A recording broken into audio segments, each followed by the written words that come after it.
नमस्कार, स्वागत है आप सभी का दिन भर की खबरों में। चलिए आज की प्रमुख हेडलाइंस पर सबसे पहले एक नजर डालते हैं। बिहार में 3 चरणों में होगा विधानसभा चुनाव। पूर्वोत्तर राज्यों में भारी बारिश से असम में भारी बाढ़ से 11 लोगों की मौत। यूपी सरकार अग्निवीरों को पुलिस भर्ती में 20% आरक्षण देगी। मशहूर टीचर खान सर अपने रिसेप्शन में खास अंदाज में आए नजर। अयोध्या में युवक की हत्या 6 टुकड़ों में काटा।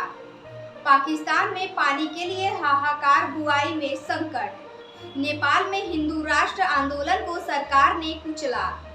बाराबंकी में ट्रक और अर्टिगा में टक्कर, 4 की मौत।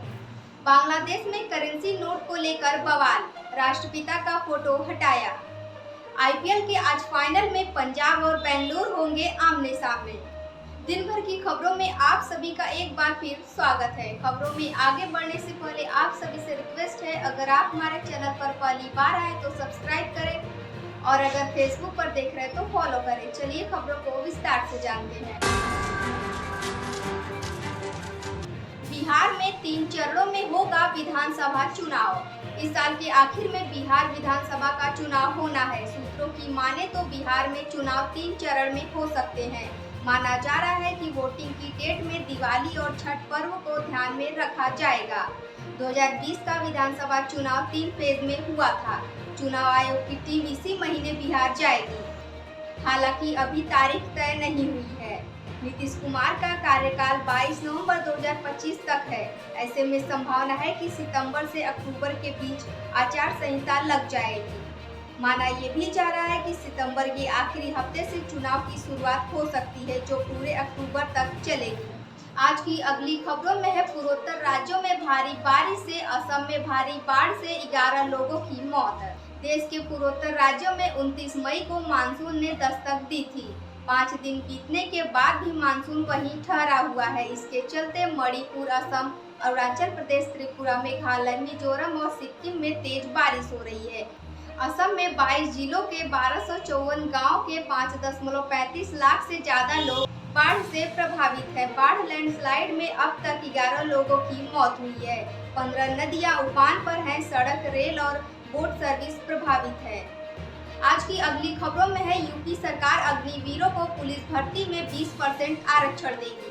भारतीय सेना के पूर्व अग्निवीरों को यूपी पुलिस और पीएससी की भर्ती में 20% आरक्षण दिया जाएगा।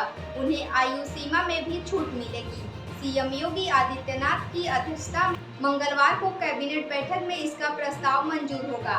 बैठक सुबह 11 बजे लोक भवन में कैबिनेट बैठक होगी। मुख्य सचिव मनोज कुमार सिंह ने बैठक का एजेंडा जारी किया है। गृह विभाग की ओर से पूर्व अग्निवीरों को पुलिस और पीएससी में आरक्षण देने का प्रस्ताव है। आज की बड़ी खबरों में है मशहूर टीचर खान सर अपने रिसेप्शन में खास अंदाज में नजर आए। अपने अलग अंदाज से पढ़ाने के लिए मशहूर खान सर ने शादी कर ली है। आज यानी 2 जून को उन्होंने रिसेप्शन की पार्टी दी। इस दौरान खान सर अपनी दुल्हनिया के साथ दिखे। खान सर अपनी पत्नी का हाथ पकड़कर स्टेज तक लाए। खान सर और उनकी पत्नी का वीडियो भी सामने आया, जिसमें खान सर की पत्नी लाल रंग के लहंगे में दिख रही है। इस रिसेप्शन में बिहार के राज्यपाल आरिफ मोहम्मद, नेता प्रतिपक्ष तेजस्वी यादव, शिक्षा मंत्री सुनील सिंह, मंत्री सुमित सिंह समेत कई राजनीतिक हस्तियां भी शामिल हुई। आज की अगली बड़ी खबर है अयोध्या में युवक की मौत, 6 टुकड़ों में काटा। अयोध्या में सेना की तैयारी कर रहे युवक की हत्या कर दी गई। उसकी लाश 6 टुकड़ों में कोतवाली से महज 250 मीटर की दूरी पर मिली। युवक घर के बाहर छप्पर पे चारपाई पर सो रहा था। सुबह परिवार को उसकी लाश मिली। घर वालों की सूचना पर सोमवार रात 2:30 बजे पुलिस मौके पर पहुंची और जांच पड़ताल शुरू की। घर वालों ने परिवार के ही एक दूसरे भाई पर हत्या का आरोप लगाया। कहा उसने 2 अन्य लोगों के साथ मिलकर बेटे की हत्या कर दी। खबरों में आगे है पाकिस्तान में पानी के लिए हाहाकार, बुआई में संकट। पाकिस्तान में किसानों को पानी की कमी के चलते फसल बुआई के संकट का सामना करना पड़ रहा है। पाकिस्तान की सिंधु नदी सिस्टम अथॉरिटी का अनुमान है कि देश में सिंधु, झेलम और चिनाब नदी के प्रवाह में 21% की कमी आई है। वहीं आरएसए के मुताबिक 2 जून 2025 को पंजाब में कुल पानी की उपलब्धता से 1,28,800 क्यूसेक थी, जो पिछले साल के मुकाबले 14,800 क्यूसेक कम है। बढ़ते हैं अगली खबरों में। नेपाल में हिंदू राष्ट्र आंदोलन को सरकार ने कुचला। नेपाल की सड़कों पर राजशाही की बहाली और हिंदू राष्ट्र की मांग को लेकर उठती आवाजें अब सरकार के निशाने पर हैं। बीते 5 दिनों से जारी इस आंदोलन के तेज होने से सत्ता के गलियारों में बेचैनी भी बढ़ रही है। अब पीएम केपी शर्मा ओली की सरकार ने इस आंदोलन को कुचलने की खुली तैयारी कर ली है। काठमांडू के रिंग रोड क्षेत्र को 2 महीने के लिए प्रतिबंधित घोषित कर दिया गया है। वहीं राजशाही आंदोलन में शामिल राष्ट्रीय प्रजातंत्र पार्टी के 2 शीर्ष नेता रविंद्र मिश्र और धवल शमशेर राणा समेत 31 लोगों पर सरकार ने मुकदमा भी दर्ज कर दिया है। आज की अगली खबरों में है बाराबंकी में ट्रक और अर्टिगा में टक्कर, 4 की मौत।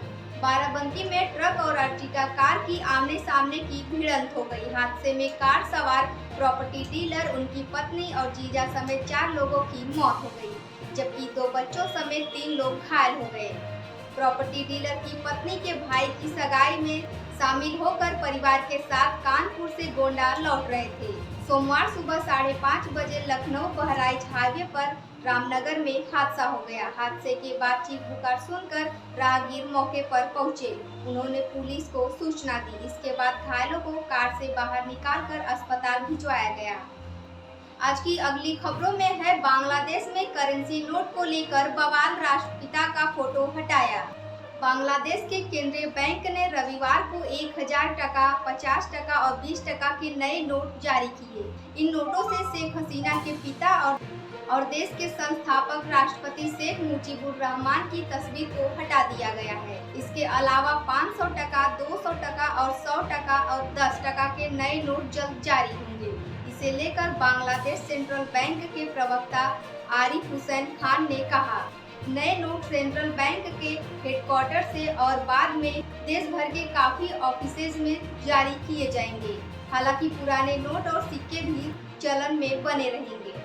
आज की अंतिम खबरों में है आईपीएल का फाइनल। आज पंजाब और बेंगलुरु के बीच होगा मुकाबला। आईपीएल 2025 का फाइनल मुकाबला आज पंजाब किंग्स और रॉयल चैलेंजर बेंगलुरु के बीच खेला जाएगा।